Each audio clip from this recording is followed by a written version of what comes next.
Hello दोस्तों, जय श्री राम सभी को। कैसे हो आप लोग? तो ये मैं आज ट्यूसडे 13 मई का डेटा रिकॉर्ड कर रहा हूँ। कल हमने देखा 1000 पॉइंट मार्केट बढ़ा, आज 350 पॉइंट गिर गया। इसीलिए कहते हैं जो लोग बहुत तेज़ बनते हैं मार्केट में, ये होगा वो होगा, कुछ नहीं होता। मार्केट वही करता है जो उसको करना है। ठीक है, किसी को नहीं पता है, ना मुझे पता है, ना किसी बड़े यूट्यूबर को पता है। जो ये कह रहा है कि मुझे पता है, झूठ कह रहा है। मैं ये साफ कह रहा हूँ आपसे, किसी को नहीं पता है। हम बस अपने एक्सपीरियंस से, अपने नॉलेज के हिसाब से बस गेस कर सकते हैं कि अच्छा ऐसे ऐसे केसेस में कुछ नेगेटिव न्यूज़ आती है तो गिरता है मार्केट। या फिर अब देखो, अभी तो कुछ सारी पॉजिटिव न्यूज़ आ रही थी। कल अच्छी पॉजिटिव न्यूज़ आई तो 1000 पॉइंट बढ़ा भी। ऐसी कोई नेगेटिव न्यूज़ आई भी नहीं एक दो दिन में, तो आज भी बढ़ना चाहिए था लेकिन नहीं बढ़ा। क्यों? क्योंकि प्रॉफिट बुकिंग भी होती है। अब जो एफ आई कितने दिन से ख़रीद रहे थे, पिछले मैं आप लोग को डेटा दिखा रहा था, 20-20 दिन से खरीद रहे हैं लगातार, वो कब बेचेंगे? वैसा मौका ढूंढ ही रहे थे कि कब मार्केट बढ़े, प्रॉफिट हो उनको, और जैसे ही कुछ ऐसा मौका मिले बेच दो। जैसे ही मार्केट हाई पे जाए बेच दो। तो 1000 पॉइंट जैसे ही बढ़ा मार्केट, वापस से 24,800-900 आया, लगा कि 25,000 क्रॉस करेगा, बेच दिया इन्होंने। तो बेचा तो पॉइंट गिरा, काफ़ी गिरा है, 350 पॉइंट गिरा है, 1.4% गिरा है। यही होता है दोस्तों। देखो आज का डेटा दिखा रहा हूँ मैं, 13 मई है ना आज। हाँ, 13 मई को देखो 470 करोड़ का, 76 करोड़ का एफआईज ने बेचा है माल। हालांकि बहुत ज़्यादा नहीं बेचा है, इसका मतलब रिटेलर्स भी जो पहले से ख़रीद के बेच रखे होंगे वो भी बेचे हैं। और डीआई ने तो ख़रीदा है यहाँ पे 4000 करोड़ का। अगर ये यहाँ पे ये भी बेच दिए होते तो मेरे को लगता है 1000 पॉइंट आज खुद गिर जाता। इसका मतलब एफआईज और रिटेलर्स काफ़ी बेचे हैं, और इससे कह सकते हैं हम प्रॉफिट बुकिंग हुई है। और वॉर का तो कुछ पता चल नहीं रहा है, तो वॉर का तभी मार्केट ठंडा ही है। लेकिन हाँ, प्रॉफिट बुकिंग में कह सकते हैं प्रॉफिट बुकिंग हुई है। चलिए अब और दूसरे मतलब और भी इंडेक्सेस का क्या हाल है ये भी देख लेते हैं। निफ्टी 50 देखो गिरा है, निफ्टी बैंक 1% गिरा है, निफ्टी फाइनेंशियल 1.10% गिरा है, BSE सेंसेक्स 1.5% गिरा है, मिड कैप सेलेक्ट थोड़ा सा बढ़ा है बस, ये 1%, ये भी 1%। ये चलो तो फ्लैट ही रहा है ऑलमोस्ट।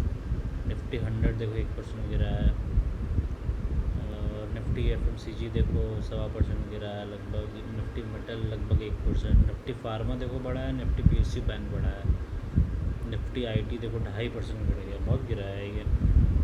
इसका वेटेज काफ़ी था निफ्टी 50 में, इसीलिए TCS थी, इन्फोसिस थी, और कौन सी HCL, टेक महिंद्रा शायद ये भी है। तो ये सब इतने बड़े बड़े IT हैं, ये गिरा है तो ये भी गिरा है। निफ्टी स्मॉल कैप 250 देखो 1% लगभग 0.84% बढ़ा है, निफ्टी मिड कैप 150 देखो 0.24% बढ़ा है। अच्छा देखो कितना बढ़े हैं सब मार्केट, ये सब बढ़े हैं, लेकिन बाकी मोस्टली गिरा ही है। ग्लोबल इंडेक्सेस में बात करें, गिफ्ट निफ्टी देखो बढ़ा है, क्योंकि वॉर की न्यूज़ थोड़ा कम हो गई तो लोग अभी लगाने लगे होंगे पैसा। डाउ गिरा है देखो, नास्डैक 1.5% लगभग बढ़ा है, डाउ गिरा है, S&P भी लगभग 0.63% बढ़ा है, तो अच्छा खासा। निक्की ये जापान का मार्केट है, ये भी 1.5% बढ़ा है। हैंगसेंग देखो गिरा है 0.2%। डैक्स ये जर्मनी का है 0.31%, देखो ये बढ़ा है। ये हांगकॉन्ग का है, वो गिरा ही है। इधर भी थोड़े थोड़े बढ़े हैं सब, कैक और कोस्पी बढ़ा है, FTSE 100 यूनाइटेड किंगडम का है, ये ऑलमोस्ट फ्लैट ही रहा है। तो चलिए अब आते हैं अपने पोर्टफोलियो देखते हैं। मतलब मैं ये कहूँगा कि आज प्रॉफिट बुकिंग ही हुई है, क्योंकि कुछ ऐसी खास नेगेटिव न्यूज़ तो आई नहीं है। तो लोग रिटेलर्स बेचे हैं जो कुछ पहले से ख़रीद कर रखे होंगे 10 दिन पहले मार्केट जब गिरा था, तो अभी उनको अच्छा खासा प्रॉफिट हुआ है तो बेच दिए। डे चेंजेस की बात करोगे तो आज पारंपरिक प्रॉफिट में ही है 3%, तो 4,800 का फ़ायदा हुआ है। मोतीलाल स्मॉल कैप 0.70% अभी बढ़ाया ही है।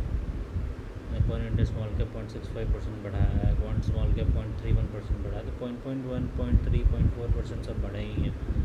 मिड कैप थोड़ा सा गिरा है, क्वांट मिड कैप भी थोड़ा सा गिरा है, कैनरा रोबेको ELSS 0.62% गिरा है और मेरा एसेट पॉइंट्स, ये दोनों काफ़ी गिरे। इसमें इनका निफ्टी 50 का काफ़ी वेटेज होगा, ELSS फंड्स में काफ़ी बैलेंस्ड होता है ना, तो इसीलिए गिरे हैं ये। तो 500 600 लगभग 800 का नुकसान हुआ है इसमें। टोटल रिटर्न की बात करें तो टॉप पे मेरे हमेशा ELSS फंड्स रहते हैं, दोनों 50% लगभग प्रॉफिट में है अभी। पराग पारिक 33% प्रॉफिट में है, क्वांट स्मॉल कैप 8.5% पॉजिटिव में है, Nippon India small cap 7.5%, quant mid cap 3%, Motilal small cap 2% और मोतीलाल मिड कैप 1.25% नेगेटिव में है। तो ये सब पॉजिटिव में, बाकी बस ये नेगेटिव में है। पराग पारिक का देखो 1.21 लगाया था, 1.63 हो गया, 1.45 लगाया था, 1.57 हो गया। निप्पॉन इंडिया में 1.45 लगाया था, 1.55 लगाया हो गया। मेरा एसेट ELSS में 70 लगाया था, लगभग 1.8 हो गया। क्वांट मिड कैप में 95 लगाया हुआ है तो 98 हुआ है ये। कैनरा रोबेको ELSS में 55 लगाया था, 81,000 हो गया। मोतीलाल ओसवाल स्मॉल कैप में 34 लगाया था, 34,000 है ये। मोतीलाल ओसवाल मिड कैप में 24,000 लगाया था, 24,000 ये अपने को तो नहीं है, ठीक है।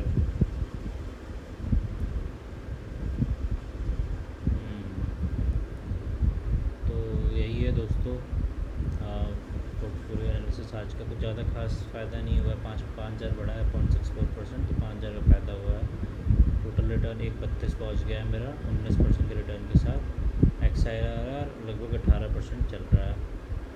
पोर्टफोलियो एनालिसिस देखोगे तो देखो यहाँ थोड़ा घट गया था, फिर वापस से अभी बढ़ गया 14 मई तक। नया अपडेट हुआ है आज का, तो वापस से इतना बढ़ गया है, ठीक है। 1 साल का देखोगे आप तो अच्छा खासा, अभी 1,75,000 के प्रॉफिट में था। मैं सोचो जब मार्केट एकदम पीक पे था 5 ही लाख लगाया था मैंने, सोचो 6,83 हो गया था। तो अब तो मैंने लगभग 8 लाख लगा दिए हैं शायद, कितना है, हाँ 7 लाख है, 7 लाख इन्वेस्ट कर दिए हैं। तो अगर 2 लाख देखो, जब मार्केट भागेगा तो 2-2.5 लाख तो आराम से बनेंगे इसमें आराम से। तो मेरा पोर्टफोलियो फिर अब 8 लाख के बाद 10 लाख क्रॉस कर जाएगा, 10 लाख क्रॉस आराम से कर जाना चाहिए। तो वही है, देखो थोड़ा टाइम लगेगा, देखते हैं तब तक के लिए। चलिए आ जाते हैं अब INT मनी के पोर्टफोलियो पे। इसको मैं थोड़ा रिलोड कर दूँ। हाँ, तो आज मार्केट 2% बढ़ा है, $71 का फ़ायदा हुआ है। टोटल $668 का करंट रिटर्न चल रहा है। कितना लगाया था मैंने, $4,000 हो गया है, 19% का रिटर्न चल रहा है। सारे स्टॉक्स मेरे पॉजिटिव में आ गए। एप्पल नेगेटिव में था, देखो ये भी ब्रेक इवन कर गया। अमेज़ॉन भी पॉजिटिव में आ गया, माइक्रोसॉफ्ट भी पॉजिटिव में आ गया। आज माइक्रोसॉफ्ट की तो बहुत ख़राब न्यूज़ आई है, ले ऑफ किया है इन्होंने 7,000, तो मोस्ट प्रोबेबली आज तो मार्केट बंद हो गया तब न्यूज़ आई है, तो कल गिरेगा ये, कल गिर सकता है। तो कल अभी सबसे अब ख़राब परफॉर्म भी कर रहा है माइक्रोसॉफ्ट का स्टॉक की। बाकी फैंग कंपनीज में सबसे अच्छा अमेज़ॉन कर रहा है और गूगल कर रहा है, बट लेकिन हाँ ये माइक्रोसॉफ्ट ख़राब कर रहा है। ऊपर से ले ऑफ की न्यूज़ आ गई तो और घटेगा ही। ब्रॉडकॉम देखिए 55% पॉजिटिव है, मेटा 36% के पॉजिटिव में, JP मॉर्गन 27% के पॉजिटिव में, टेस्ला 53% के पॉजिटिव में, ताइवान सेमीकंडक्टर 6.5% के पॉजिटिव में, नेटफ्लिक्स 40% के पॉजिटिव में, सबसे पॉजिटिव में ही है ना। इसमें मेरा थोड़ा म्यूचुअल फंड भी है, वही दिखा दूँ मैं आपको। जैसे बताया था पिछले महीने से मैंने स्टार्ट किया है, तो टाटा स्मॉल कैप, बंधन small cap, SBI small caps में 1,000 रुपये लगाया था मैंने। तो अभी कुछ दिन से नेगेटिव चल रहा था, देखिए 2% लगभग पॉजिटिव में आ गया है। SBI 0.61% पॉजिटिव में आ गया है, बंधन 1% पॉजिटिव में और टाटा स्मॉल कैप 1.8% पॉजिटिव में। ये दोनों ना बहुत वॉलेटाइल है, अगर गिरता है मार्केट तो सबसे ज़्यादा ये गिरेंगे, और अगर बढ़ता है मार्केट तो सबसे ज़्यादा ये बढ़ता है। लेकिन SBI स्मॉल कैप ना बहुत ही डाउन साइड प्रोटेक्शन अच्छा है इसका, मतलब बहुत सेफ़ में रख के रखता है। अगर देखो आप, अब मैं आपको जब भी पोर्टफोलियो दिखाऊंगा देखना आप, जैसे अगर ये दोनों बहुत गिर जाएंगे ना तो ये थोड़ा गिरेगा। लेट से निफ्टी स्मॉल कैप गिरा है 1%, तो ये लोग लगभग 1.5% या 2% गिर जाएंगे, तो ये 1% के आसपास ही या हल्का सा कम वैसे गिरेगा। और जब मार्केट भागता है, अगर कोई गेन मान लो 1% का हुआ है। अब स्मॉल कैप इंडेक्स देखोगे तो थोड़ा थोड़ा गेन हुआ है, लगभग 1% ही, लेकिन देखो ये लोग ये 1.8% भाग गया, ये 1.06% भाग गया, ये थोड़ा ही भागा 0.61। तो ये काफ़ी सेफ़ के लिए है SBI स्मॉल कैप की, जिसमें थोड़ा वॉलेटिलिटी कम है, इसमें कम गिरेगा कम बढ़ेगा, है ना। इसमें ये दोनों बहुत ज़्यादा गिरेंगे बहुत ज़्यादा बढ़ेंगे। तो आप लोग अगर ये सब देख नहीं सकते हो तो कृपया करके कभी मत लेना ये दोनों, ठीक है। टोटल रिटर्न्स में अभी 1% का चल रहा है। XRR तो अब नहीं दिखाएगा इसमें, क्योंकि हाँ अभी 1 महीना ही, XRR 1 साल हो जाने के बाद दिखाना स्टार्ट होता है, क्योंकि वो 1 साल का पूरा एक एवरेज एनुअल रिटर्न बताता है कि अलग अलग टाइम पे जो हमने पैसा डाले वो किस तरह से ग्रो कर रहा है, किस रेट से ग्रो कर रहा है। CAGR होता है पॉइंट टू पॉइंट रिटर्न, मतलब अगर हम पिछले 5 साल का देखेंगे तो आज ही के डेट में पिछले 5 साल में कहाँ था मार्केट और आज कितना भागा, तो वो point two point return calculate करता है। XR अलग चीज़ है, वो आपके हर मल्टीपल इन्वेस्टमेंट्स का अलग अलग टाइम में, अलग अलग मंथ में, अलग अलग ईयर में एक पूरा एवरेज निकाल के पूरे साल का किस तरह से पैसा बढ़ रहा है आपका, मान लो 15% से बढ़ रहा, 16% से बढ़ रहा, जितना ही बढ़ रहा वो दिखाएगा यहाँ।